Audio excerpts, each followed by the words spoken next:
Hoy en Los Doctores. Desparasitarse es una de las prácticas más comunes en Costa Rica. Por lo menos cada año. Me duele aquí cuando como mucho. Descubra cómo se producen los parásitos intestinales en el organismo y cuál es la manera adecuada de eliminarlos. Además, cuando los senos paranasales se inflaman, aparece un dolor fuerte en la cara con señales que indican que puede padecer sinusitis. Descubra cuáles son. También, hay 2 bebidas que mejoran el estado de ánimo y la motivación. Conozca cuáles son para empezar la mañana con la dopamina al 100%. Quédese con nosotros en la cita médica de Hoy en Los Doctores, con Jennifer Segura. Hola, muy buenos días. Qué gusto que nos estén acompañando en esta cita médica con un tema que yo sé y estoy segura que todos hemos escuchado en algún momento y del que definitivamente tenemos que educarnos muchísimo. La pregunta, ¿desparasitarse o no desparasitarse? ¿Qué hay que hacer con los famosos bichos en el estómago, parásitos intestinales? Hoy nos acompaña el gastroenterólogo Farhad Rezvani, a quien le damos la bienvenida aquí a Los Doctores. Usted ya es de la casa, doctor. Gracias. Buenos días. Todavía, a pesar de que la parasitosis ha bajado un poco, es una pregunta que siempre tenemos en la consulta. Doctor, ¿será que estos síntomas son por bichos? ¿O será que cada año o cada 6 meses tenemos que tomar tratamiento para matarlos? Esas son las dudas que nos encantaría responder el día de hoy. Sobre todo porque ahora detrás de cámaras conversábamos de que antes llegaban a uno a la casa a desparasitarlo y le decían de parte del Ministerio de Salud, tómese esto, porque había mucha creencia antes de esto, doctor. En realidad, más que creencia, era incidencia. O sea, en nuestro país todavía existen algunas áreas donde son endémicas las parasitosis, por ejemplo, algunas reservas indígenas, algunos lugares más rurales, pero en las áreas urbanas, o sea, aquí en San José, la parasitosis ha bajado. Entonces, por eso, tal vez no es tan frecuente que lleguen a nuestros hogares a desparasitarnos, al menos donde vivimos nosotros, pero probablemente en algunas regiones del país sí sea necesaria estas conductas. Ok, empecemos entonces entendiendo qué son los parásitos intestinales. Entonces, tenemos un ecosistema en nuestro abdomen, son gran cantidad de bichos, de microorganismos, y estos bichitos en realidad no todos son malos. De hecho, el 99% son buenos. El 99% de los microorganismos más bien nos van a ayudar en las funciones hasta digestivas. Y los parásitos pueden haber desde parásitos entre comillas buenos hasta entre comillas malos. Entonces no se debe tratar a todo el mundo, principalmente el paciente que tiene algún síntoma o que se detecta alguno de estos bichos que en realidad son no tan buenos. En estos casos es donde debemos tratar y por eso ya no es necesario a todo mundo estar dándole desparasitantes. Entonces podemos hablar, doctor, si le parece, de los parásitos no tan buenos y qué síntomas me dan que sí van a requerir eventualmente que tenga que tomar ese tratamiento. Es correcto. De hecho, si nosotros lo dividimos, existen como 2 grupos grandes de parásitos. Los protozoarios, que son microscópicos, como las amebas, que algunos no son tan malos. Por ejemplo, el blastocystis se considera tal vez un amigo de nuestra microbiota, pero por ejemplo la entamoeba histiolítica es un parásito que puede producir diarrea, dolor abdominal. Hay uno que se llama giardia, que nosotros podemos adquirirlo cuando viajamos a países endémicos. Bueno, nosotros vivimos en un país tropical, pero a veces viajamos a México y volvemos con diarrea, dolor, y esta puede ser una causa. Y ya existen otros que son los helmintos. Los helmintos son verdaderos gusanos o lombrices intestinales que pueden medir desde centímetros hasta inclusive metros, como por ejemplo el caso de el ascaris, que es una lombriz intestinal, o las tenias o las taenias, que sí son parásitos que pueden medir hasta centímetros o metros de longitud. Ya esto no es tan frecuente, pero sí existen algunos parásitos ya más grandes y definitivamente los helmintos en su mayoría hay que darles tratamiento. De este segundo grupo del que nos conversaba, doctor, que da diarrea y demás, ¿cómo podemos distinguir que es una diarrea por esto versus una diarrea porque algo me cayó mal, porque tengo algún virus? Realmente, la mayoría de síntomas gastrointestinales no son por parásitos, es la pura verdad, más en lugares como por ejemplo en San José. O sea, la mayoría de pacientes que tienen dolor, distensión, que es esa como sensación de abultamiento del vientre o lo que le llaman los pacientes me siento aventado, casi siempre son más bien problemas de intolerancias alimentarias, alergias, digestivo irritable. Pero, por ejemplo, si nosotros vemos en los niños algunos síntomas como diarrea con sangre o, por ejemplo, los enterobios, que son unos parásitos que generan como prurito es como picazón en el área anal, ¿verdad? Entonces ya estos síntomas nos dan alerta. Otros síntomas que nos pueden dar alerta si el paciente ya tiene pérdida de peso, mucha fatiga o anemia.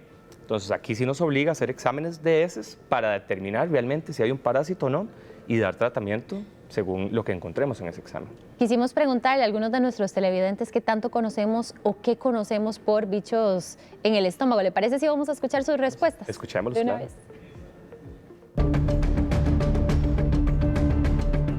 vez. Bacterias que se producen de las mismas comidas, me imagino. De ahí, amebas, cosas así. Ay, yo no sé, yo creo que tengo una porque me duele aquí cuando como mucho. Con adultos también, sí, parejo, niños y adultos. A los adultos más bien. Ya, yo pienso que tal vez cada año.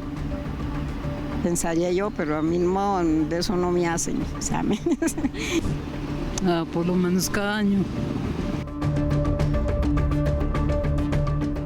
Bueno, vea qué interesante, doctor, porque también dicen deben ser bacterias, deben ser... ¿Usted nos puede dar una clase breve de cuáles son los microorganismos, verdad? Bacterias, virus, parásitos, como para entender cuál es cuál y, sobre todo, en qué categorías se ubican los parásitos con respecto a la cantidad de síntomas que podríamos presentar? Claro, entonces nuestro cuerpo en realidad, el ser humano no es una especie aislada. De hecho, el nombre correcto somos holobiontes, o sea, somos unidades ecológicas, por decirlo así, un bosque que alberga vida. Y esta vida en nuestros intestinos, 99% son bichos buenos, por decirlo de una forma, que están constituidos, 95% son bacterias, pero hasta un 5% de estos microorganismos pueden ser levaduras, o sea, hongos. También pueden haber algunos virus que son benéficos en nuestro organismo e inclusive algunos parásitos. Entonces, al final de cuentas, en este ecosistema pasa igual que, por ejemplo, en el río Tárcoles. Uno diría, ¿los cocodrilos del Tárcoles son buenos o malos? En realidad son parte del ecosistema. Eliminarlos más bien podría traer desbalance en este ecosistema. Entonces, al final de cuentas, los microorganismos todos juegan un rol. Sin embargo, cuando empiezan a sobrepoblarse, algunos que son más agresivos, sí pueden despertar algunas molestias, algunos síntomas o inclusive empezar a tomar de nuestros nutrientes y generar problemas como anemia. O sea, en este edificio que nosotros tenemos en nuestro cuerpo, tenemos algunos inquilinos buenos que tenemos que cuidar para que mantengan ese edificio sano y los inquilinos que no son tan buenos, los problemáticos, los que ya están dañando el edificio.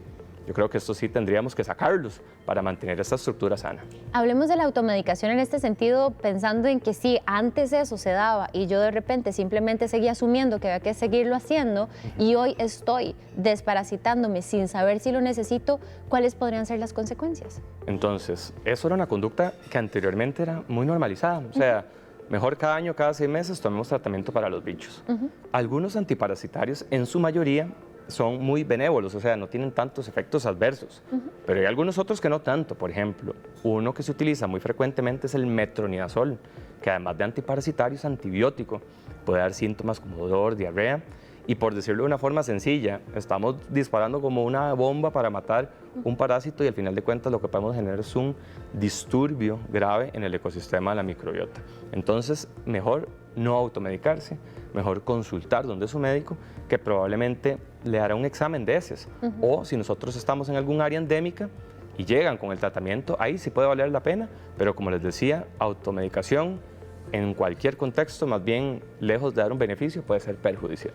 Fuentes donde están estos parásitos. Justamente vemos en pantalla también el tema de las mascotas, ¿verdad? Que es importante que ellas también estén desparasitadas y estamos en contacto con ellas diariamente. ¿Qué podemos hacer también para prevenir este tipo de parásitos que no queremos? Increíblemente, se habla mucho de las mascotas, de que no abracemos al perrito o con el gatito tener cuidado, pero la pura verdad es que la mayoría de infecciones de parásitos nos las transferimos de personas a personas. Por ejemplo, a través del mal lavado de manos, es una de las cosas más importantes. También cuando vamos a algún lugar y comemos a veces en la calle donde no sabemos si las medidas de higiene fueron buenas. Otra cosa que es muy importante es si no lavamos bien las verduras, los vegetales o por ejemplo la lechuga, ¿verdad? Que hay que separar la hoja por hoja, hay que limpiarla bien con agua potable. De hecho, se habla de que podemos en 1 litro de agua echar 3 gotitas de cloro para limpiar estos vegetales y después volver a limpiar con agua para eliminar algunos parásitos. O sea que la mayoría de parásitos con buen lavado de manos, con no compartir objetos entre personas, como por ejemplo cucharas u otros insumos de alimentación, con lavar bien vegetales y con comer en lugares donde sea adecuadamente, la parte higiénica sea buena y además obviamente el agua potable, que es gracias a Dios una de las cosas positivas que tenemos en la mayor parte del país. Con estas medidas es suficiente para prevenir la mayor, digamos, número de parasitosis graves que pueden ocurrir en nuestro organismo. Hablábamos entonces de los desparasitantes y el problema que hay con consumirlos si lo hacemos desde la automedicación, pero hay otra automedicación que tiende a confundirse y es los famosos laxantes. Doctor, ¿qué podemos hacer? ¿Cuáles son las consecuencias también de automedicarnos en ese sentido, pensando en que así me voy a quitar el problema de dolor de estómago que estoy presentando? Claro, de hecho, eso es un problema muy frecuente, el uso de laxantes. Hay laxantes de todo tipo. Primero hay que diferenciar entre laxante y desparasitante. El desparasitante es un medicamento para eliminar o matar parásitos. El laxante es un medicamento que lo que empieza a hacer es como aumentar el movimiento del intestino o favorece que las heces, el movimiento defecatorio sea más rápido o las heces más blandas. Entonces, algunos pacientes como los que tienen estreñimiento crónico en ocasiones necesitan un laxante. Usualmente usamos la fibra, que es un laxante leve, o laxantes osmóticos. Pero algunos laxantes irritativos más bien pueden volver el intestino más perezoso. Y también eso era una costumbre que antes se hacía, desparasitarse cada año, laxarse cada año, como para hacer una limpieza del colon, por decirlo de una forma coloquial. Estas prácticas en realidad no son adecuadas, porque esa limpia del colon más bien lo que puede es disminuir o desequilibrar este ecosistema tan frágil que nosotros tenemos. 2290-6247 para que se alice, ya casi venimos con nuestro consultorio, y también 6440-6247 para que nos la haga llegar a través de mensajería en WhatsApp. Doctor, ¿cómo puedo detectar que tengo parásitos? Más allá de la sintomatología, puede ser que hoy no la presente, pero yo quiero nada más por aquello saber si todo está bien. Entonces, la forma correcta es a través de un examen de heces. Y en realidad a veces hay que hacerlo de forma seriada, o sea, a veces hay que hacer 1, 2 o hasta 3 recolecciones de heces separadas y los microbiólogos a veces hacen técnicas de concentración para poder determinar algunos de estos parásitos. Hay algunos otros parásitos que no son tan fáciles de aislar, por ejemplo, en las heces y se pueden detectar a través de antígenos o anticuerpos en sangre. Esto es más o menos frecuente, pero inclusive nosotros podemos tener hasta parásitos en la piel, entonces cada parásito es distinto, o sea, cada uno tiene como su personalidad, por decirlo de una forma, tiene su ciclo de vida, algunos son de intestino, algunos son de vías respiratorias, algunos son de piel, entonces dependiendo de lo que vayamos a buscar, ahí haremos el test conveniente, pero lo más sencillo es a través de un examen de heces convencional que podemos hacer hasta en la clínica, en el EVAIS o en el lugar de atención primaria más cercano. Entonces es muy fácil realmente detectarlos. Doctor, aquí estoy, baje y baje, viendo la cantidad de consultas que tenemos. ¿Le parece si de una vez vamos con el consultorio? Por supuesto. De una vez.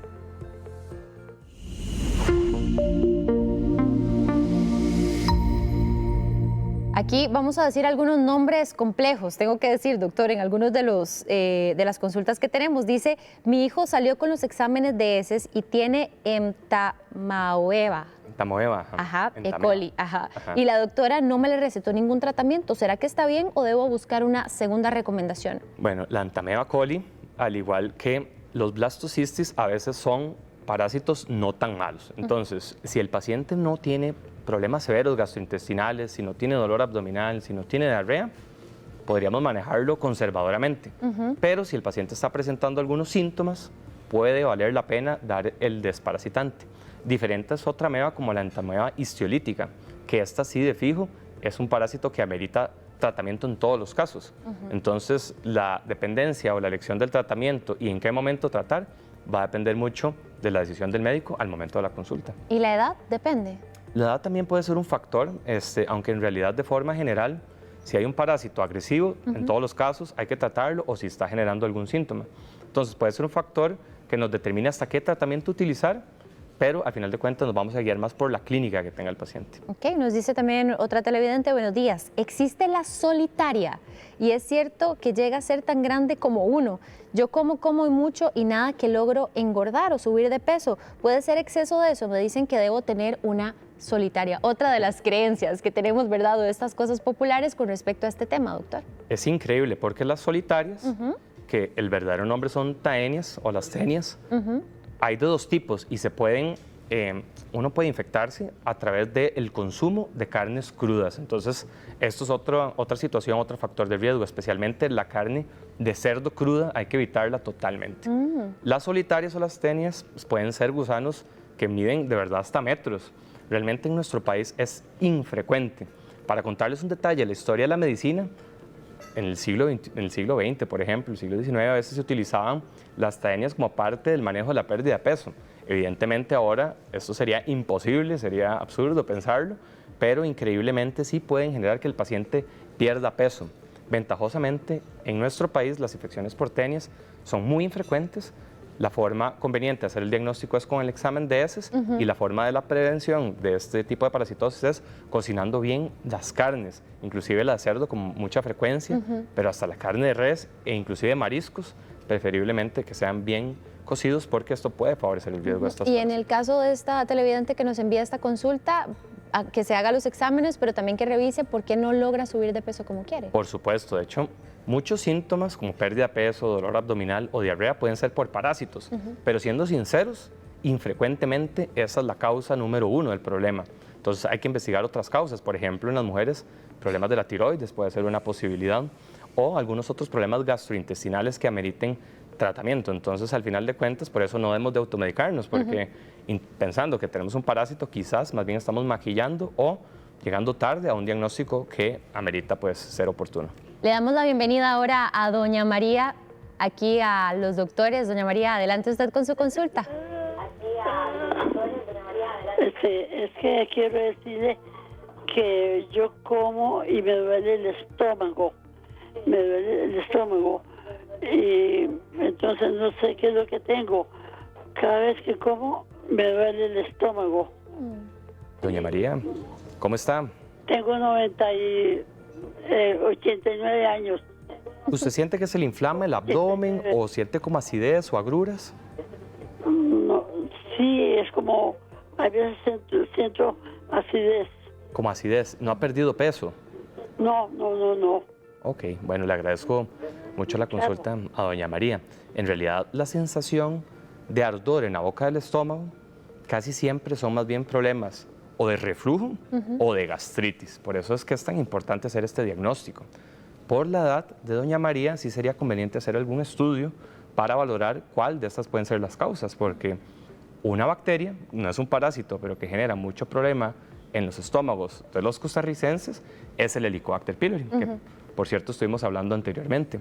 Es un problema aparte de la parasitosis, pero que puede ser una causa frecuente de síntomas, y yo le aconsejo a doña María que en este caso podría ser conveniente valorar inclusive la realización de una gastroscopía. Ok, perfecto. Gracias a doña María por la llamada. También dice, hola, ¿se puede desparasitar, comprar una pastilla o es mejor antes hacerse el examen de heces? Es una consulta súper frecuente. En la consulta de gastroenterología, en la consulta de las clínicas periféricas, lo ideal es mejor hacer el examen de heces antes de tratar a todas las personas. Ahora, en ocasiones, por ejemplo, en el núcleo del hogar, se le detecta, por ejemplo, que la mamá se fue a Levi's a hacer un estudio de heces y se encontró una entamoeba, por ejemplo, histiolítica. Entonces, a veces tenemos una conducta de tratar a la paciente y al resto de la familia para evitar las parasitosis cruzadas o lo que hablamos de las mascotas. Obviamente esto ya pertenece más a la medicina veterinaria, pero muchas veces es importante hasta desparasitar a los animales. Entonces, al final de cuentas, tratar a todos los pacientes no siempre es necesario. Entonces, mejor hacer un examen primero de heces, pero en algunas ocasiones sí lo hacemos. Bueno, le damos ahora la bienvenida a doña Laura Umaña. ¿Cómo está, doña Laura? Doña Laura, ¿nos escucha? Sí, Ahora sí, ¿cómo está? Bienvenida. muy bien, ¿usted? Bien, gracias a Dios. Aquí está el doctor listo para su consulta.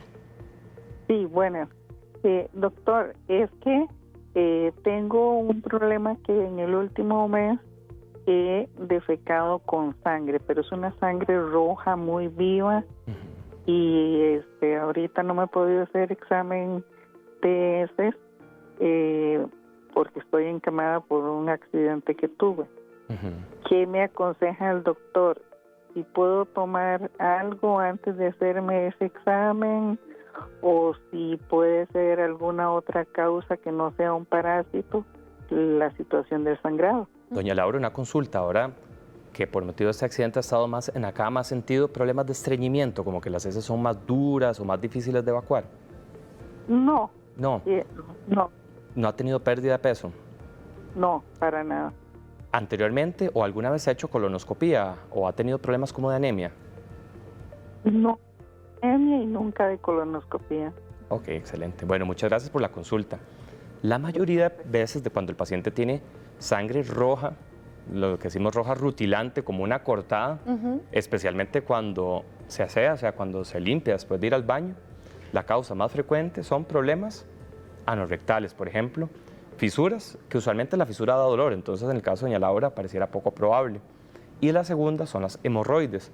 Las hemorroides o la enfermedad hemorroidal es mucho más frecuente cuando pasamos mucho tiempo sentados, encamados o cuando hay problemas de estreñimiento.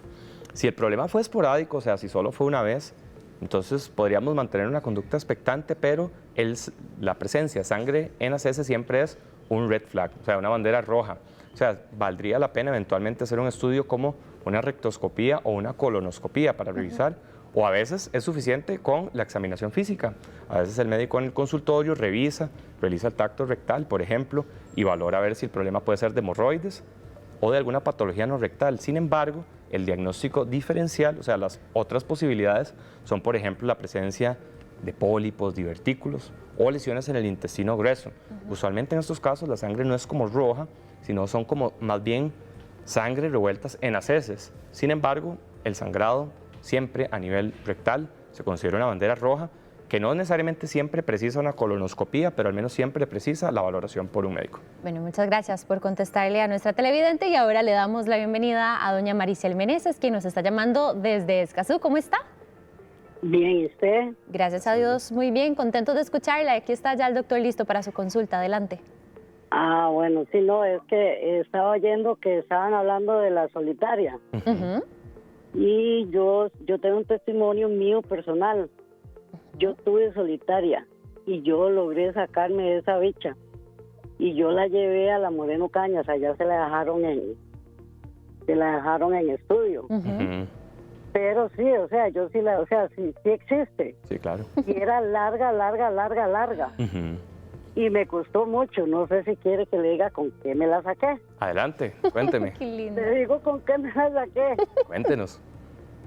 Una viejita me dijo hace muchos años que buscara guaro de contrabando de cabeza. ¡Ay! ¡Doña Maricel! Sí, por eso le estoy diciendo. A mí me compraron todos los medicamentos habidos y por haber. Y me acuerdo que la señora me dijo que me tomara todos los días, por 22 días en ayunas, una copa de guaro contrabando. Y a los 22 días salía, y de verdad, yo la saqué y yo la llevé a la clínica. Ve, o sea, sí existe, porque claro, yo la tuve. Claro. Tengo 58 años y cuando eso fue como a los 30.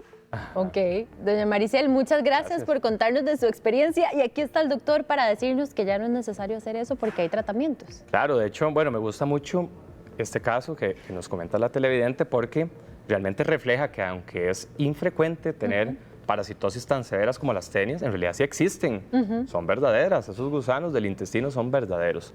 Ahora, con respecto a la automedicación hay que tener cuidado porque, por ejemplo, el licor de contrabando o el alcohol de contrabando en ocasiones puede tener gran cantidad de metanol y el metanol puede ser tóxico, de hecho puede generar ceguera y algunas otras condiciones graves en el hígado.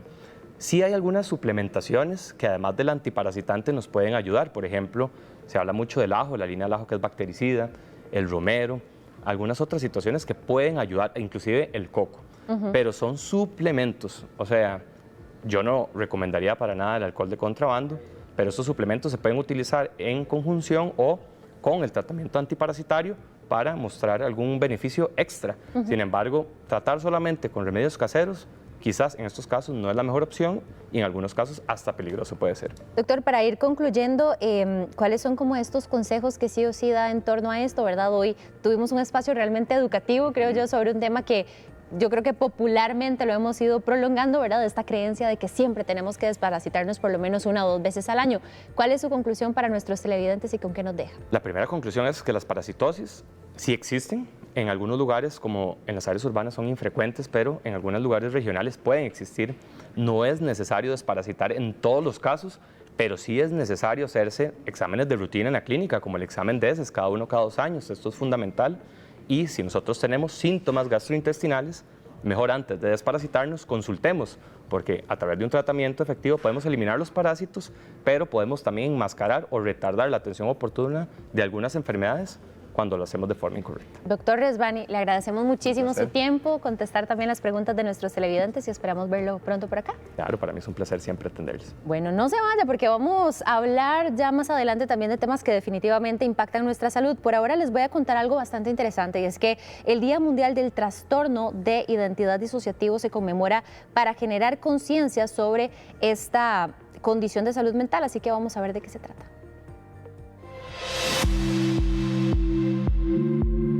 El Día Mundial del Trastorno de Identidad Disociativo se conmemora el 5 de marzo para generar conciencia sobre esta condición de salud mental poco comprendida y estigmatizada. La fecha busca informar a la población, promover una mayor comprensión y fomentar el acceso a diagnóstico y tratamiento adecuado, reconociendo la importancia de un abordaje profesional y sensible. El trastorno de identidad disociativo se caracteriza por la presencia de 2 o más estados de identidad distintos que pueden alternarse en el control de la conducta, acompañado de lagunas de memoria que van más allá del olvido cotidiano.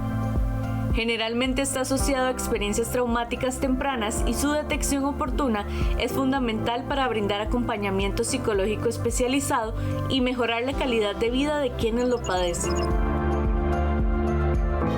Al volver de la pausa, cuando los senos paranasales se inflaman, aparece un dolor fuerte en la cara con señales que indican que puede padecer sinusitis. Descubra cuáles son. Hay 2 bebidas que mejoran el estado de ánimo y la motivación. Conozca cuáles son para empezar la mañana con la dopamina al 100%. Todos los detalles al volver de la pausa, aquí por Teletica.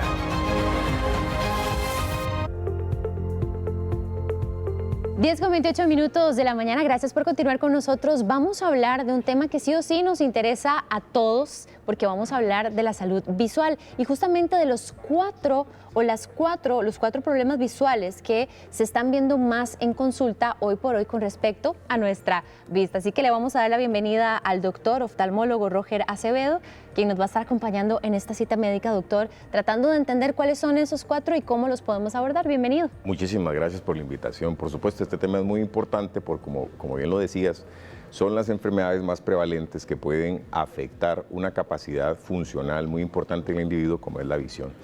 Y estas enfermedades las podemos clasificar no solamente como las 4 más prevalentes, sino que algunas de ellas incluso prevenibles o evitables, y eso es una cosa que tiene que tener en consideración la persona que nos está oyendo en casa, porque a la hora de identificarlas tempranamente podemos revertir una condición que tal vez puede llegar más adelante a afectar gravemente nuestra capacidad funcional visual o incluso prevenir que se desarrolle del todo. Okay. ¿Le parece, doctor, si empezamos por los errores refractivos, se llama? Claro, los errores refractivos no corregidos es lo que tradicionalmente la gente conoce como miopía, hipermetropía, astigmatismo, que son cambios en la anatomía del ojo. Puede ser un ojo más elongado, más grande, ese es el ojo miope, donde el punto focal, los rayos cuando ingresan al ojo, convergen antes de llegar a la retina. Entonces a estas personas hay que ponerles o un lente negativo en un anteojo o un lente de contacto o algo para desplazar el punto focal hacia la retina y que puedan ver bien.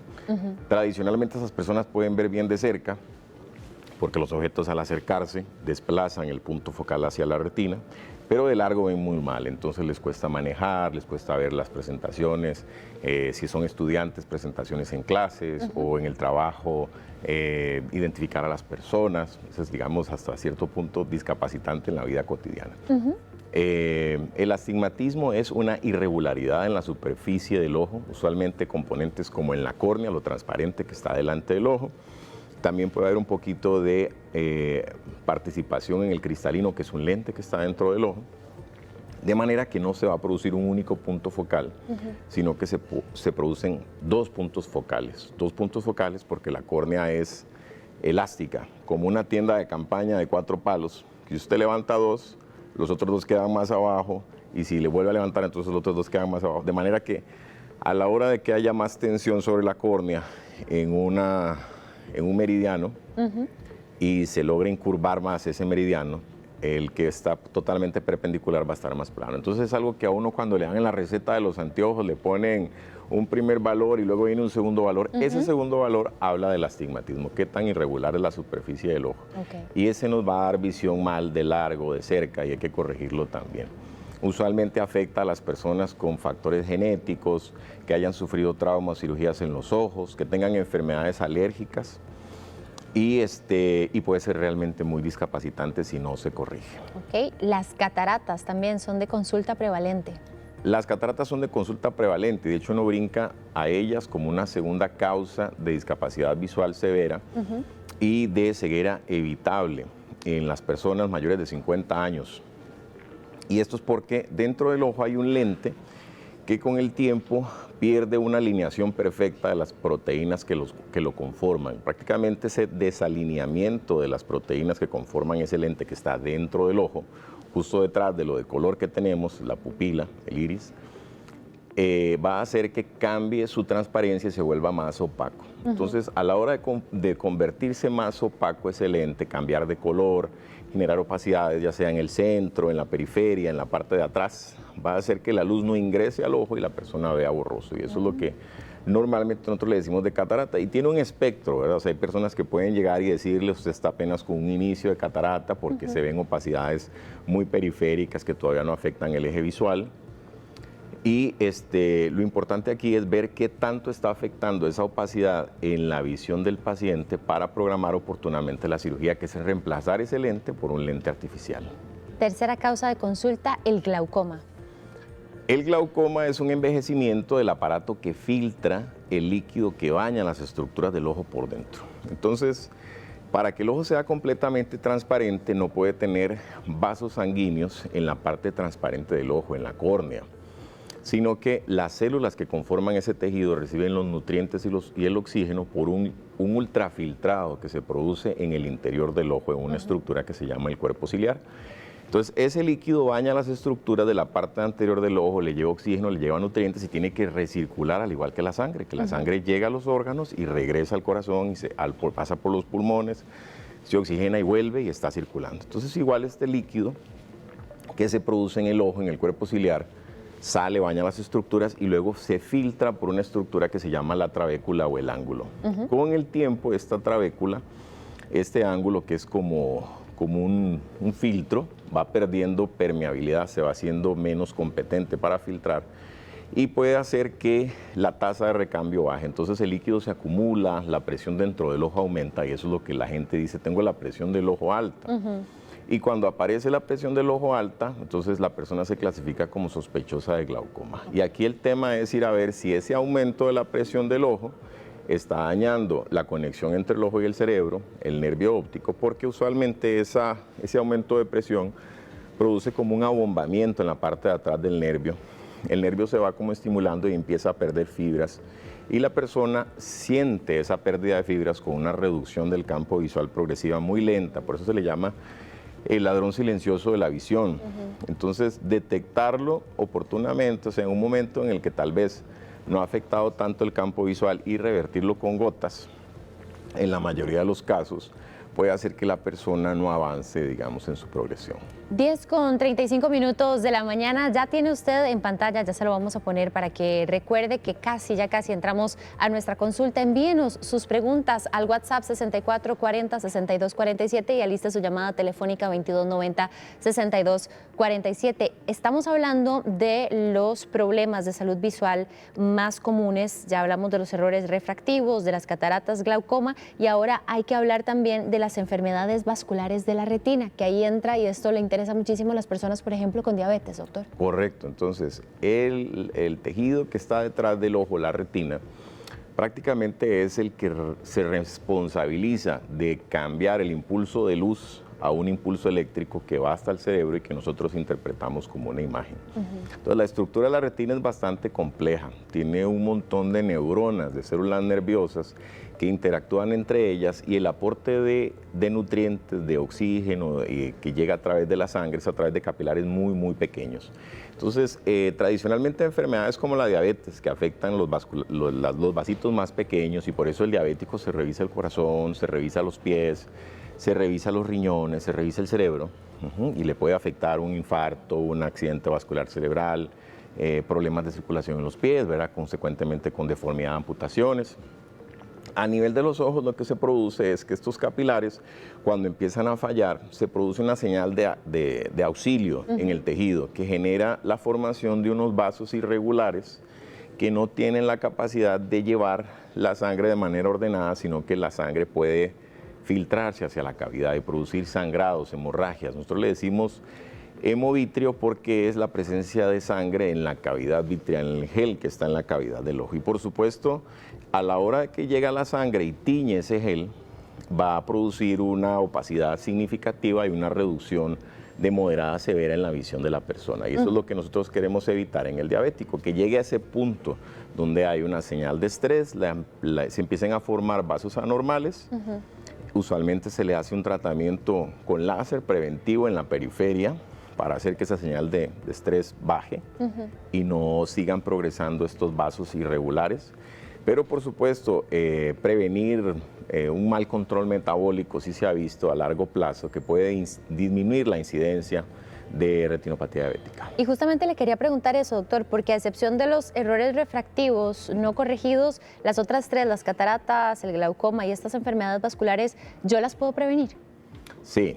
Bueno, en el caso de los errores refractivos, el astigmatismo muy alto sí también se puede prevenir. Okay. Y la miopía también muy alta se puede prevenir, por lo menos condiciones que no son recuperables en niños que se llaman ambliopía, la ambliopía, el famoso ojo perezoso.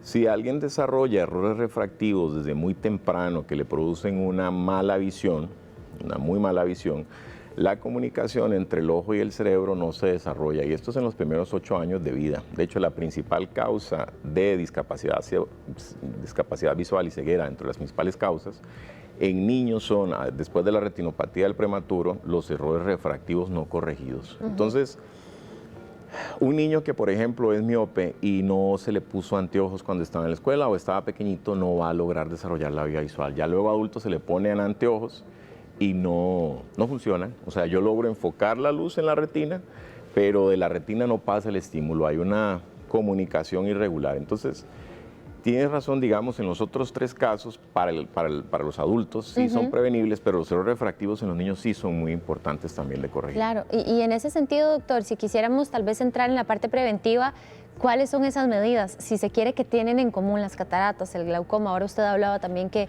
con el tema de las enfermedades vasculares de la retina también entra una parte metabólica muy importante. Claro, entonces en errores refractivos lo más importante es, si usted tiene un niño que tiene sospecha de mala visión en la escuela, llévelo a valoración. Es muy importante que se descarte la presencia de un error refractivo que no esté corregido. Si usted ya tiene más de 40 años y está viendo mal, 40, 50 años, la prevalencia se dispara después de los 50, más que a los 40 años. Pero usted ve mal, le cuesta ver por la noche, no ve tanto los colores bien, la sensibilidad al contraste disminuye, le cuesta manejar por la noche, con neblina, con la lluvia. Puede ser que ya esté teniendo, una cosa muy evidente es cuando usted va a hacerse anteojos, que usa anteojos y le dicen, le pusimos los anteojos la mejor medida y usted no sigue viendo. Usted tiene que ir a revisar, hay algún problema adicional. Entonces, una catarata evaluada desde el principio nos puede ayudar a programar oportunamente la cirugía, no necesariamente en el momento que llega la persona, pero sí por lo menos controlar el problema con tiempo. Entonces, esa es la manera, digamos, de prevenirlo, de no perder visión a lo largo del tiempo sin que la persona, digamos, no tenga control, ¿verdad?, de cuál es el estado real. ¿Y cómo diferencio eso de la presbicia, doctor? ¿Cómo sé que una cosa no es, verdad, ya hasta por un tema de edad, y estoy teniendo cataratas, glaucoma. Claro, bueno, la presbicia básicamente es que yo sí veo muy bien de largo con mis anteojos, los que siempre he usado para ver de largo, o sin anteojos porque no los uso, pero a la hora de ver algo muy cercano me cuesta enfocar. Eso es presbicia. Eso es presbicia. Eso es el legítimo que uno tiene que hacer así, que uno ya empieza a hacerse el chiste a uno mismo. Exactamente, alejar el objeto porque el lente no está opaco, sino lo que está es rígido. Eso es lo que pasa en la presbicia. Entonces ya no cambia su conformación para permitir que rayos de luz que están reflejando objetos más cercanos se enfoquen en la retina. Y eso usualmente se corrige con anteojos. En el caso de la catarata, a diferencia de la presbicia, vamos a ver mal de largo, de cerca, con o sin anteojos, no se mejora. O sea, la luz simplemente no pasa. Ok. Y con respecto también al glaucoma, esta parte de sintomatología, ¿cómo podría yo identificar? ¿En qué momento consultar? Bueno, en el caso del glaucoma creo que es mucho más importante el conocer antecedentes familiares. Si sabemos que mi papá, mi mamá, mis hermanos tienen glaucoma, hacer una valoración inicial a los 40 años de edad, ver cómo está la presión intraocular, ver cómo está el nervio a nivel microscópico, si se ve bien, si hay un adelgazamiento de las fibras nerviosas de la retina. Y por supuesto, si nosotros llegamos a un punto en el que nos dicen usted tiene hipertensión ocular, darle un seguimiento periódico es muy importante, porque el glaucoma suele ser una condición que progresa y que necesita ajustes en cuanto a tratamiento. Puede ser con gotas o a veces en algún momento requerir alguna cirugía. Y entonces con las enfermedades vasculares, usted nos comentaba a las personas diabéticas, pero ¿hay algún otro trastorno metabólico que podría repercutir también en la visión, doctor? Sí, entonces en el caso de enfermedades vasculares, además de la diabetes, tenemos las oclusiones venosas, está usualmente asociada a personas con presión alta, colesterol. También uno puede tener, no tanto en la retina, sino por debajo de la retina, enfermedades degenerativas como la degeneración macular asociada a la edad, en la que se forman unas membranas que producen líquido y distorsionan los elementos celulares de la retina. Bueno, qué importante. Gracias por este repaso, ¿verdad?, de estos 4 problemas más frecuentes que estoy segura que muchos ahí en casa se pueden estar identificando o incluso identificarlos también en alguien de la familia, amigos y demás. Son las 10:43 de la mañana. Vamos a hacer una pausa aquí en Los Doctores, pero alístese ya con sus preguntas porque viene el consultorio. Quédese con nosotros. Listo.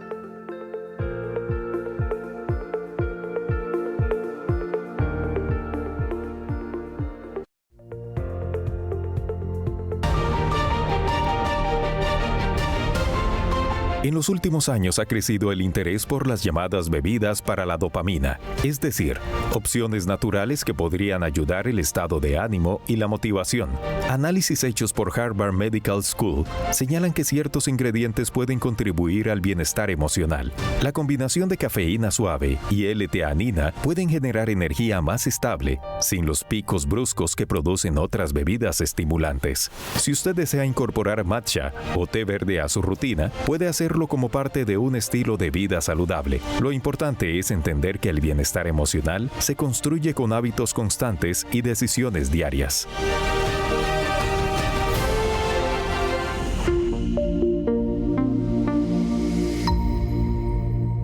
Con 45 minutos de la mañana, bienvenidos al consultorio, hoy hablando de los problemas visuales más frecuentes en consulta. Vamos a empezar, doctor, si le parece, estamos conversando con el doctor Roger Acevedo, él es oftalmólogo. Si podemos arrancar con esta que nos dice a doña Irene, ¿a qué se debe? Más bien, tengo 52 años y desde hace un mes tengo un brinco involuntario en el ojo izquierdo. ¿Tengo que ir con el oftalmólogo o con el neurólogo?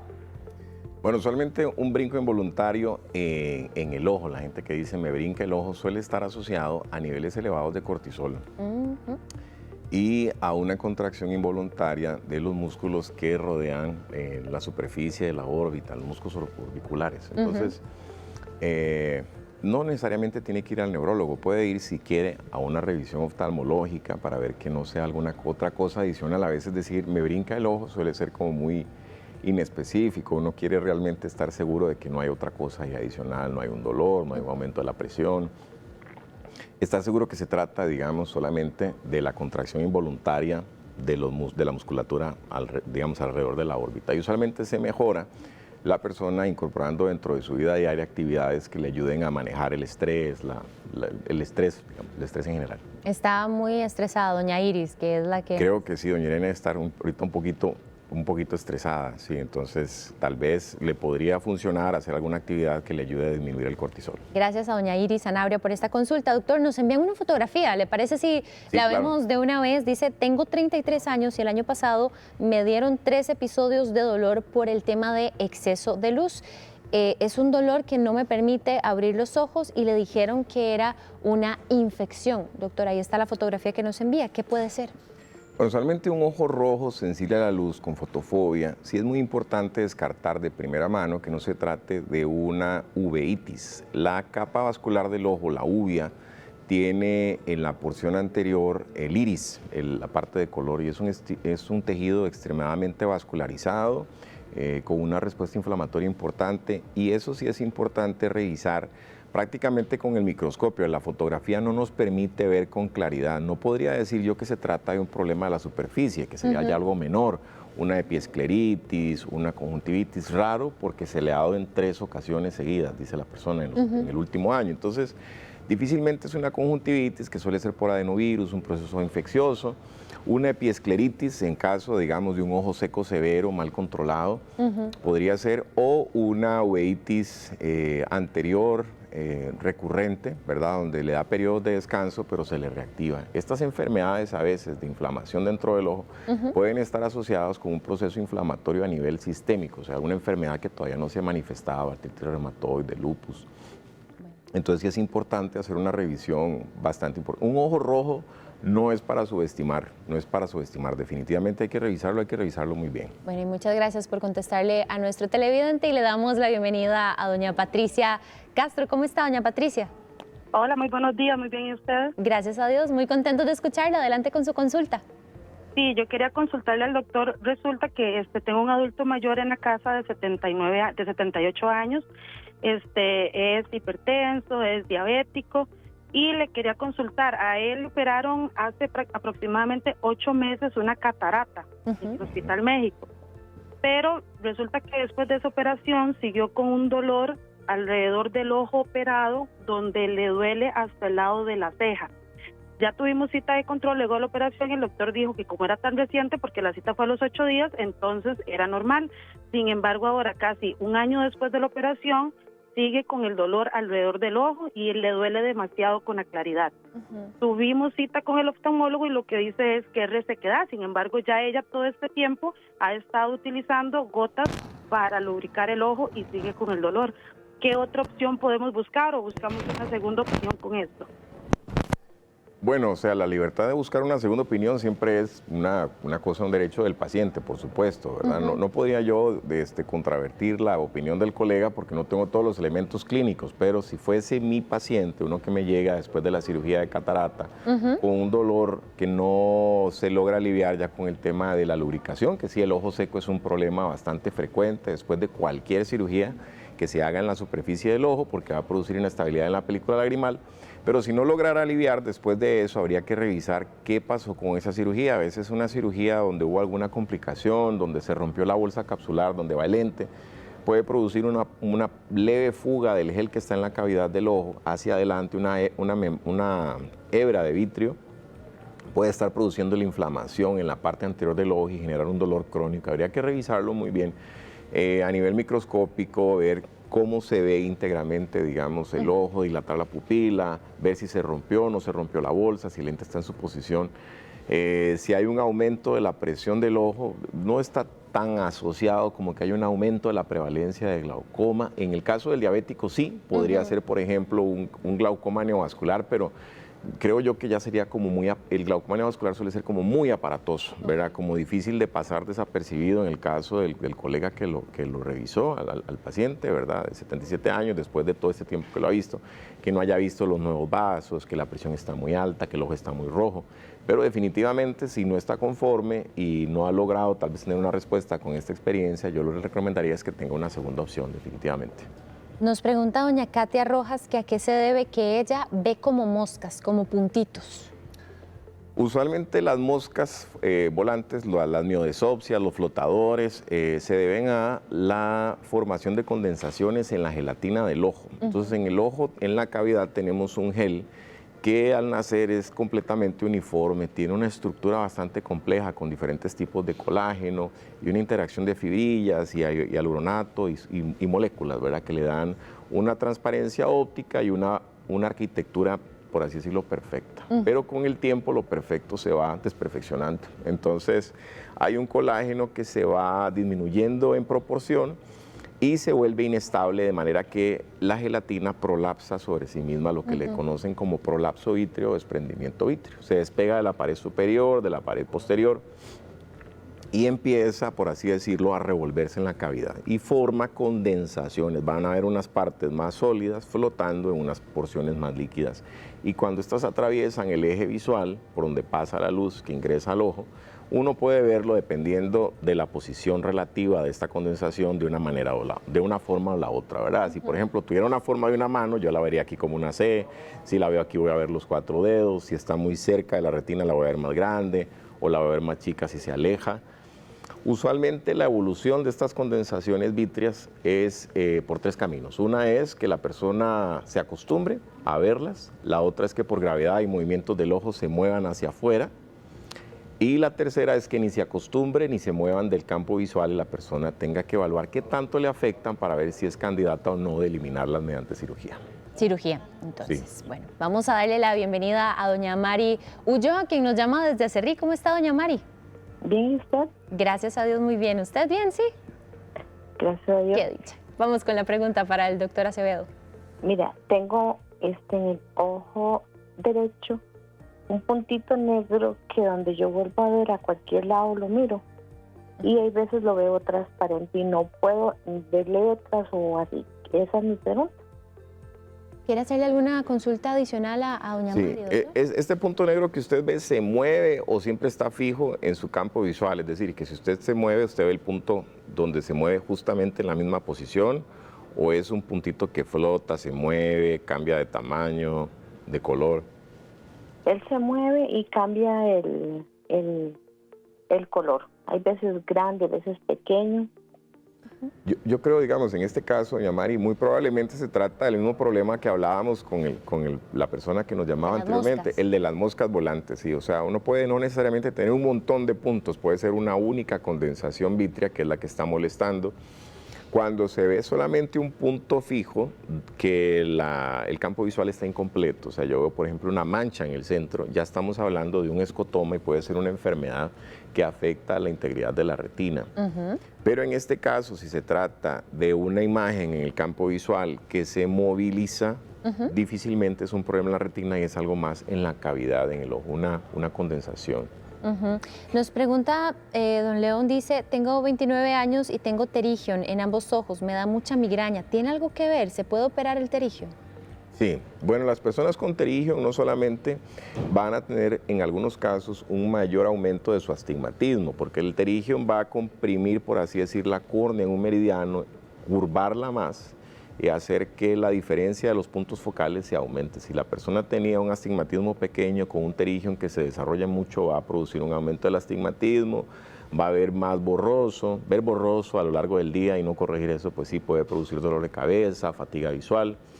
También el pterigion produce inestabilidad en la película lagrimal, que es un recubrimiento de una suspensión de moco, grasa y agua que recubre la superficie del ojo y que tiende a evaporarse con mayor facilidad cuando hay un obstáculo como el pterigion y hacer que la superficie incluso se inflame. Puede producir dolor ocular, sensación de que tiene arena en el ojo, que se le ponga rojo, que le pique. Entonces sí hay muchas cosas. Y el pterigion, por supuesto, se puede operar. Hay una pregunta aquí que se repite unas 3 veces y me llama la atención. ¿La alimentación influye en la visión? Hay mucha creencia de que, por ejemplo, comer zanahoria le ayuda a la vista y demás. ¿Qué podemos hablar incluso de suplementos, doctor, que también podríamos tomar para apoyar nuestra salud visual? Bueno, en general, la creencia de que si uno, por ejemplo, consume algunos productos como la zanahoria, que eso va a producir una disminución de enfermedades de la retina o de los ojos, realmente es una creencia popular, ¿verdad? Que no tiene evidencia clínica suficiente o un peso suficiente para disminuir la prevalencia de estas enfermedades. En términos de la alimentación, yo creo que lo que sí está totalmente comprobado es que una alimentación saludable, equilibrada, con nutrientes, sobre todo para mantener un adecuado peso corporal y disminuir la presencia de una enfermedad metabólica tan prevalente como la diabetes, sí puede incidir totalmente en la salud de nuestra retina. Pero entonces va por ahí el tema, control del peso corporal a través de una alimentación saludable para evitar la presencia de hipertensión, colesterol y diabetes que sí pueden alterar los vasitos de la retina. Tenemos una consulta de Tailin, dice que tiene 23 años con miopía severa diagnosticada. Recientemente dice que le da un dolor punzante en el ojo izquierdo, sobre todo cuando mastica. ¿Eso es normal o debe consultar? No, no es normal. Y una persona con una miopía de alto grado debería tener un control periódico anual, porque los pacientes con miopía alta tienen un mayor aumento de riesgo de desprendimiento de retina, la aparición de cataratas en edades más tempranas y la formación en la superficie de la retina de una cosa que se llama membranas epirretinianas, que pueden producir una disminución de su capacidad visual. Y entonces identificarlas oportunamente en un miope es muy importante. Y para eso, digamos, verle. Y de paso, ve uno a ver de qué se trata ese dolor tan curioso, porque no me suena así como de entrada algo tan específico como para decirle, mira, se trata de esto, ¿no? En términos generales y a manera de conclusión, doctor, medicina preventiva aplica en todo, pero en la salud visual, ¿qué deberíamos estar haciendo sí o sí? Bueno, en la salud visual uno puede hacer 4 cosas. Una es no fumar, definitivamente es un factor de riesgo evitable para degeneración macular. Cuidar lo que es la exposición al sol, utilizar anteojos oscuros con un 100% de filtro de rayos ultravioleta nos va a disminuir la prevalencia de cataratas o el envejecimiento del cristalino. Y hacer ejercicio, comer bien, ponerse los lentes de sol y por supuesto acudir tempranamente a consulta cuando tenemos factores de riesgo hereditarios o alguna condición que nos disminuye la visión, porque la mayoría de los problemas se pueden ver bien cuando se acude oportunamente a consulta. ¿Una vez al año? Por lo menos la primera vez cuando vemos raro. Si usted ve mal, vaya a verse, no lo dude, es una buena inversión, los ojos sirven para todo. Doctor, le agradecemos muchísimo, de verdad, muchísimas gracias por la invitación. Muchísimas gracias, encantado. Y por contestar también las preguntas de nuestros televidentes. Les agradecemos a ustedes también por haberse quedado durante esta cita médica con estos 2 temas que esperamos de corazón le hayan sido muy útiles a usted y a su familia. Recuerde que su cita es de lunes a viernes a partir de las 10 en punto de la mañana. Quedan ahora con Calle 7 Informativo. Que Dios los bendiga. Chao.